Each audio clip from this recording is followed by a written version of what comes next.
En Europe à présent, les intempéries font des ravages avec plus de 120 morts, en Belgique notamment, où un jour de deuil national a été décrété par les autorités.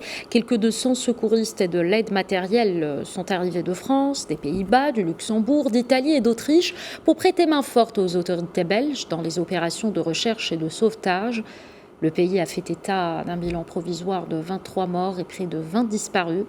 En Allemagne, le bilan est encore plus lourd. Les intempéries ont fait au moins 103 morts, selon un bilan provisoire des autorités.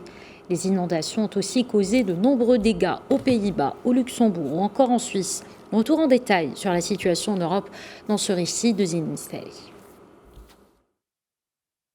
De fortes pluies diluviennes suivies d'inondations et de nombreux disparus jeudi en Europe, principalement en Allemagne. Angela Merkel a évoqué une tragédie alors que plusieurs responsables politiques pointent le changement climatique. La Belgique, le Luxembourg et les Pays-Bas ont également subi d'importants dégâts. J'habite ici depuis l'année 66. Ah oui. Oui. Il n'y a rien.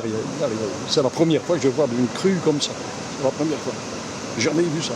Ma tête, ça va encore bien, jusqu'à qu'il soit midi et demi. Et là, on va dire que le drame est arrivé. L'eau est déjà sur la route, du coup ici en bas. Et ça commence à monter. Ça ne s'arrête pas depuis. Les pluies ont fait déborder les rivières, arraché les arbres et rendu impraticables les routes.